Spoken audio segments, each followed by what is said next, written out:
Apriani Sunarharum sebagai pemimpin proyek atau koordinator tim tenaga ahli untuk studi identifikasi potensi sumber daya alam di Pulau Roswar, Kabupaten Teluk Wondama, Papua Barat. Ya, jadi Pulau Roswar ini adalah sebuah distrik ya, sebuah pulau yang menjadi bagian dari Taman Nasional Teluk Cendrawasih yang posisinya ini menjadi bagian dari Kabupaten Teluk Wondama yang ada di Papua Barat. Pertama kali tim kami tiba di Pulau Roswar, itu kami datang di dermaga, di mana dermaga itu pada waktu tertentu saat kapal akan berlabuh itu menjadi pasar. Nah, pasar ini unik, pasar tradisional ini menjual berbagai macam sumber daya alam yang dimiliki Pulau Roswar ya.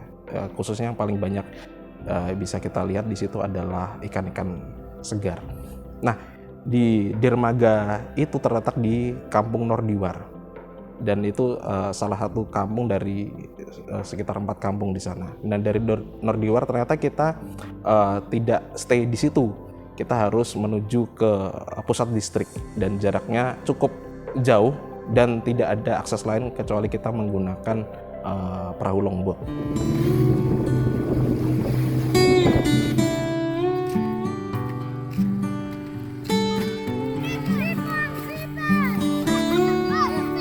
Di Roswar terdiri dari 4 kampung. Untuk ibu kota distrik Kampung Waprak, setelah Kampung Waprak, Kampung Nordiwar, setelah Kampung Nordiwar, Kampung Yomber, setelah Yomber, Kampung Sewar. Sedangkan kehidupan masyarakat di sana mayoritas hampir 95% itu nelayan. Sedangkan untuk yang usaha dagang itu mungkin sekitar 2% saja. Itu hanya orang pribumi, mungkin tidak terlalu banyak dengan orang pendatang.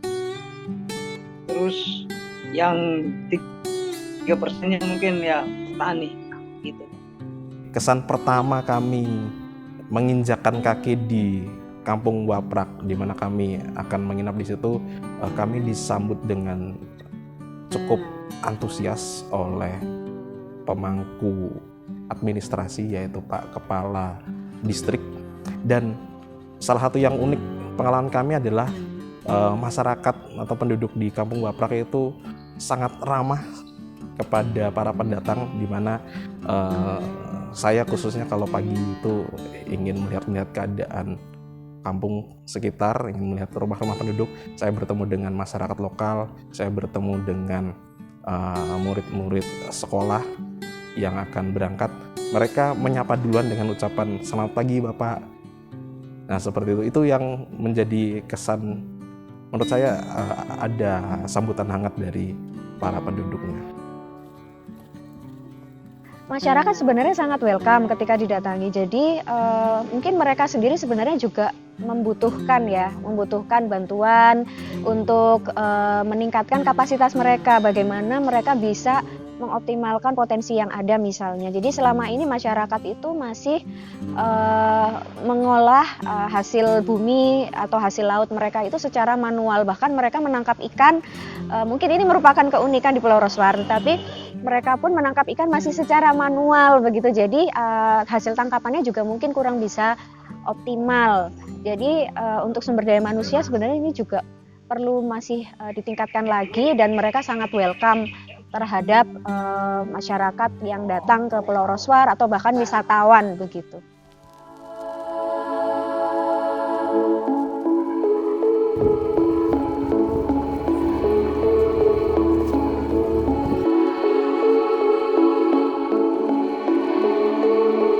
Pulau Roswar sendiri memiliki beragam potensi, baik itu potensi sumber daya alam dan juga potensi sumber daya budaya. Nah, dari beberapa tempat yang kami kunjungi, ada satu yang cukup signifikan dan dikenal oleh masyarakat khususnya di Kabupaten Teluk Wondama, yaitu namanya Kali Air Panas. Itu lokasinya di utara Kampung Waprak, kurang lebih 30 menit menggunakan longboat.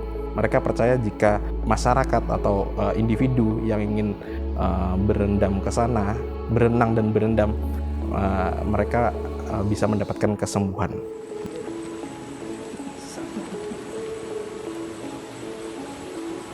Kemudian kampung lainnya yaitu Kampung Yomber. Yomber ini unik karena mereka punya pengelolaan rumput laut yang saya rasa cukup terstruktur ya, di mana mereka sudah punya pasar dan mereka sudah punya pusat gudangnya untuk menampung. Mereka memanen rumput laut itu setiap beberapa bulan sekali dan mengumpulkannya di suatu gudang sehingga memenuhi kuota tertentu, yaitu kalau nggak salah sekitar 7 ton. Jadi jika sudah terkumpul 7 ton, maka rumput laut itu akan dipasarkan ke Surabaya. Daya tarik lainnya itu paling banyak di Kampung Sewar adalah daya tarik wisata budaya, di mana di Kampung Sewar itu ada makam salah satu misionaris penting bagi masyarakat Papua Barat bernama Pendeta Frans Muse. Nah, Frans Muse ini salah satu tokoh penting dalam penyebaran Injil dan penyebaran agama Kristen di Papua, di mana mereka datang dari Pulau Mansinam, tetapi titik pertama berkunjungnya adalah di Pulau Roswar, sehingga bisa dikatakan Pulau Roswar ini menjadi titik pertama dalam penyebaran Injil di tanah Papua. Salah satu daya tarik di Pulau Roswar itu di Kampung Yomber, ada namanya Bukit Gua Tengkorak. Itu lokasinya masuk ke dalam perkampungan dan menuju ke pedalaman ke arah perbukitan di Roswar. Di sana masyarakat percaya bahwa tulang-tulang yang ditemukan di situ adalah peninggalan nenek moyang mereka berdasarkan legenda yang namanya Kuri Pasai, di mana Kuri dan Pasai ini adalah 2 orang raksasa yang menjadi nenek moyang dari masyarakat Teluk Wondama. Nah, mereka percaya bahwa tinggalan tulang belulang yang kalau saya lihat di foto itu memang cukup besar sih, lebih besar dari tulang orang normal. Itu mereka percaya bahwa itu adalah peninggalan dari raksasa di legenda Kuri dan Pasai.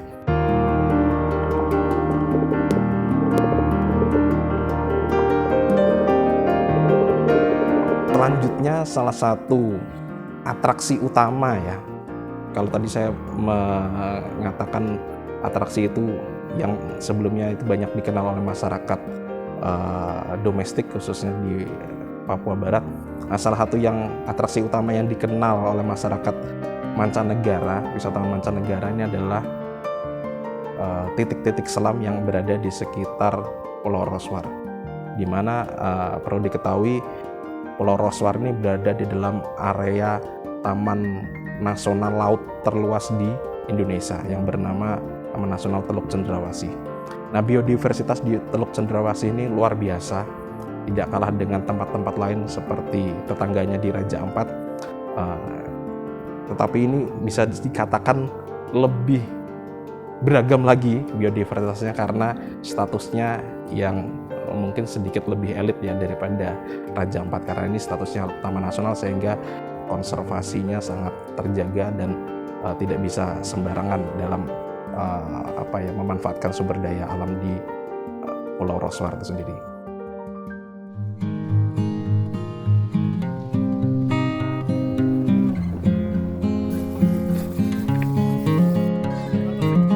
Problem utama di Pulau Roswar yang kami identifikasi, yang pertama adalah aksesibilitas, di mana tadi saya katakan tidak mudah ya menuju ke Pulau Roswar.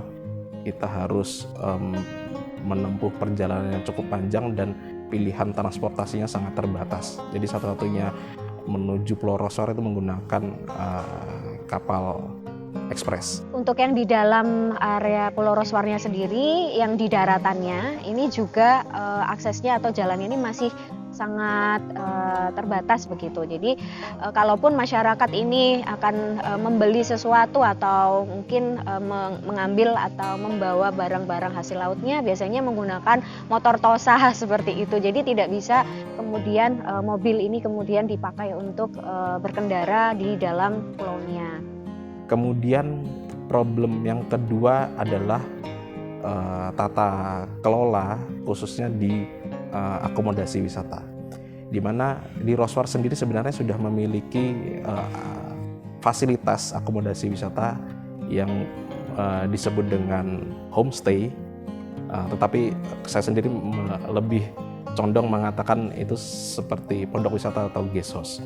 Nah, di sini ada problem yang cukup kompleks ya, sehingga guest house tersebut sampai sekarang masih tidak terkelola dengan baik, dan ya sayang sekali ya, padahal cukup strategis lokasinya pas di sampingnya sumber air panas, tapi karena ada beberapa masalah internal di dalamnya sehingga mengakibatkan itu tidak bisa terpakai, dan sepertinya itu menjadi PR utama bagi pemerintah setempat.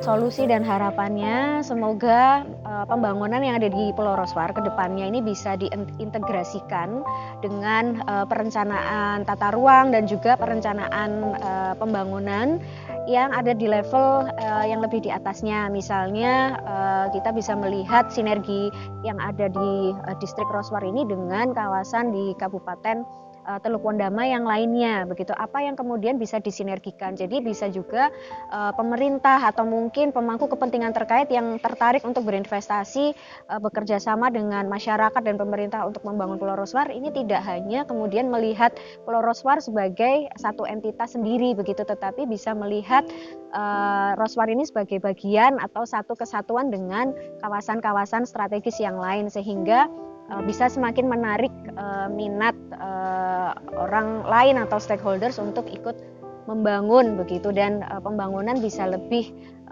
dilakukan secara optimal lagi. Kemudian Pulau Roswar ini selain memiliki biodiversitas yang sangat tinggi, Roswar juga salah satu kawasan yang memiliki geodiversitas yang luar biasa. Mengapa saya katakan demikian? Karena Pulau Roswar sendiri berada di Teluk Cendrawasih di Papua Barat. Nah, sedangkan bagian Teluk Cendrawasih itu ada pertemuan beberapa lempeng bumi. Nah, sehingga mengakibatkan geodiversitasnya cukup unik dan berbeda dengan wilayah lain di Indonesia. Sehingga banyak sekali temuan-temuan batu dari berbagai era yang ada di Pulau Roswar itu sendiri. Nah, kedepannya kawasan Roswar ini cukup potensial untuk digarap sebagai kawasan marine geopark, di mana pariwisata datang ke situ untuk melakukan misinya sebagai penguat perekonomian bagi masyarakat lokal, tetapi di satu sisi pariwisata juga bisa memberikan andil dalam keberlanjutan lingkungan dan juga keberlanjutan sosial budaya masyarakat di Pulau Roswar.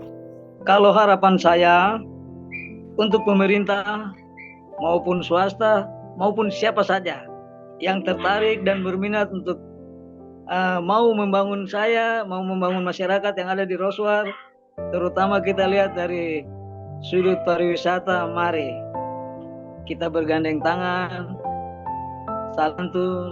saling memberikan masukan, karena saya pikir kalau untuk potensi saya di sana cukup lumayan, cuman untuk mengelola ini ya saya sebagai seorang kepala distrik mungkin tangan saya masih pendek, belum bisa kesampaian. Maka itu saya minta dukungan, bantuan dari semua pihak, siapapun juga, mau pemerintah maupun swasta, untuk membantu saya kita memajukan pulau ini. Kalau pulau ini dia menyimpan sesuatu yang bagus, artinya potensi wisata yang bagus, tetapi kalau kita tidak kelola, bagaimana? berarti kita tidur dengan kekayaan yang ada.